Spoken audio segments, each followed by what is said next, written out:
আসসালামু আলাইকুম everyone, welcome back to my channel. আশা করছি যে যার অবস্থান থেকে অনেক ভালো আছেন এবং সুস্থ আছেন। আজ আপনাদের তৈরি করে দেখাবো বেগুন বড়ি দিয়ে বিঘেট মাছের ঝোল রেসিপি। আশা করছি আজকের এই ঝোল রেসিপিটি আপনাদের কাছে অনেক ভালো লাগবে। ভালো লাগলে অবশ্যই লাইক, কমেন্ট এবং বেশি বেশি শেয়ার করবেন। তো আর কথা বাড়াচ্ছি না, চলে যাচ্ছি মূল রেসিপিতে। চুলায় একটি তেলযুক্ত কড়াই বসিয়েছি। তেলটি যখন খুব ভালোভাবে গরম হয়ে উঠবে, অর্থাৎ ধোঁয়া ওঠার মতো গরম হয়ে যাবে, তখন এখানে ভেজে নেব বিঘেট মাছের 3টি পিস।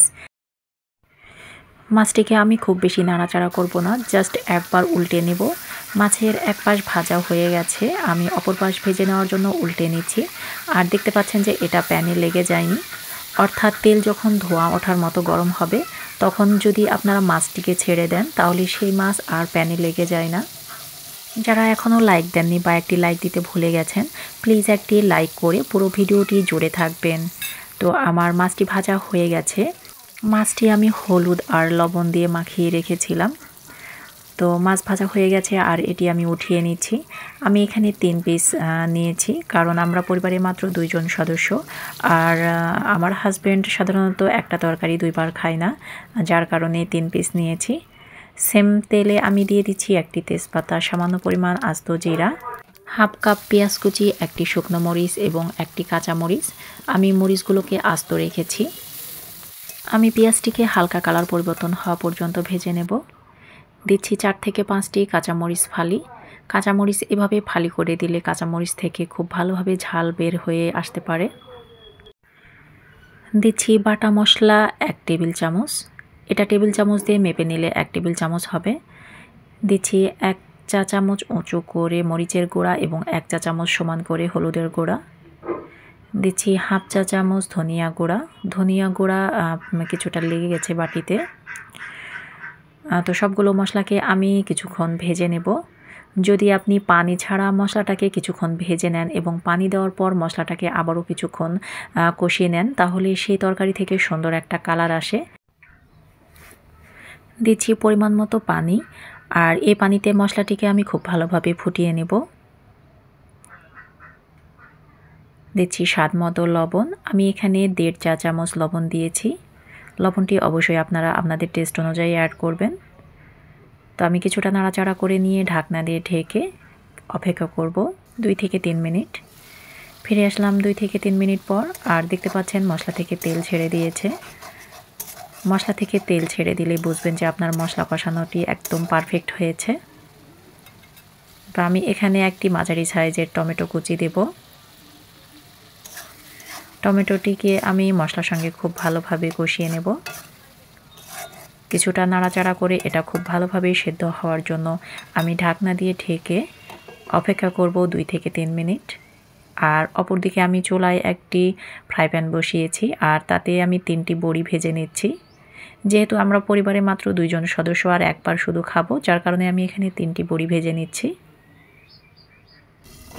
চলে আসলাম আবারও মশলার কাছে, আর এখন মশলাটি কিছুটা লেগে গেছে, অর্থাৎ এটা নাড়াচাড়া করতে কিছুটা দেরি হয়েছে। তো আমি খুব ভালোভাবে নাড়াচাড়া করে নিচ্ছি, আর দেখতে পাচ্ছেন যে টমেটো অনেকটা গলে গেছে। এখন দিয়ে দিচ্ছি ভেজে রাখা বড়ি, আর বড়িটি আমি মশলার সঙ্গে খুব ভালোভাবে কষিয়ে নেব। আর এটা আমি বলকে না দিয়ে কষানোতে দিচ্ছি, তারপরেও কিন্তু বড়িটা গলে যাবে না, আপনারা দেখতে থাকুন। তো এখন দিয়ে দিচ্ছি পরিমাণ মতো পানি। আপনারা যতটুকু গ্রেভি রাখবেন সে অনুযায়ী পানি দিবেন। আমি যতটুকু গ্রেভি রাখবো সে অনুযায়ী পানি অ্যাড করলাম। তো পানি দেওয়ার পর দেখতে পাচ্ছেন যে কত সুন্দর একটা কালার চলে এসছে। আমি ছন্নিটা খুব ভালোভাবে ধুয়ে ঢাকনা দিয়ে ঢেকে আমি হাই হিটে একটি বলক উঠিয়ে নেব। ফিরে আসলাম একটি বলক আসার পর, আর এখন দিয়ে দিচ্ছি বেগুন। আমি বলকে বেগুন ব্যবহার করলাম। এই বেগুন দিয়ে আপনি কষানোর সময়ও ব্যবহার করতে পারেন, তবে ওই ক্ষেত্রে দেখা যায় যে বেগুন থেকে শুধু বিচি দেখা যায়, বাট বেগুনকে খুঁজে পাওয়া যায় না। তো প্রথম বলক চলে এসছে বেগুন দেওয়ার পর, আর এখন আমি দিয়ে দিচ্ছি আগে থেকে ভেজে রাখা মাছ। মাছটিকে আমি ঝোলের ভেতর ডুবিয়ে নেব, যেন মাছটির ভেতর সবগুলো মশলা খুব ভালোভাবে প্রবেশ করতে পারে। তো আমি আবারও ঢাকনা দিয়ে ঢেকে মিডিয়াম হিটে রান্না করে নিব প্রায় 10 মিনিট। ফিরে আসলাম 10 মিনিট পর। তো আমার রান্নাটি হয়ে গেছে। এখন দিয়ে দিচ্ছি হাফ চা চামচ উঁচু করে ভাজা জিরার গুঁড়ো, আমি এখানে আলতোভাবে ভাজা জিরার গুঁড়ো কি তরকারির সঙ্গে খুব ভালোভাবে মিক্সড করে নেব। যেহেতু বেগুন সিদ্ধ হয়ে গেছে আর একে খুব বেশি নাড়াচাড়া করা যাবে না, তাই আলতো করে আমি নাড়াচাড়া করে নিলাম। আর এখন আমি ঢাকনা দিয়ে ঢেকে 2 থেকে 3 মিনিট দমে রাখবো। ফিরে আসলাম 2 থেকে 3 মিনিট পর, আর দেখতে পাচ্ছেন যে এরকমটি হয়েছে। আমি একটি সার্ভিং বাটিতে উঠিয়ে দেখাচ্ছি। মাছ দিয়ে বেগুন বড়ির এই রেসিপিটি আপনাদের কাছে কেমন লেগেছে অবশ্যই কমেন্টসে জানাবেন।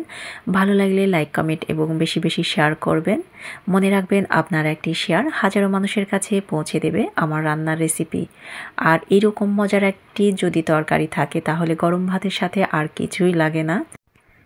আমি কিছুটা জুম করে দেখাচ্ছি যে কত পারফেক্ট ঝোল হয়েছে, আর মাশাআল্লাহ এর কালারটা কতটা সুন্দর এসছে আপনারা দেখেই বুঝতে পারছেন।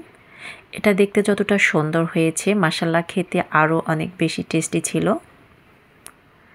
তো আগামী দিনে ইউনিক এবং মজার মজার রেসিপি পেতে অবশ্যই আমার চ্যানেলটি সাবস্ক্রাইব করে নিয়মিত চ্যানেলের সাথেই থাকবেন। দেখা হচ্ছে নেক্সট কোনো রেসিপিতে। সে পর্যন্ত ভালো থাকুন, সুস্থ থাকুন। আল্লাহ হাফেজ।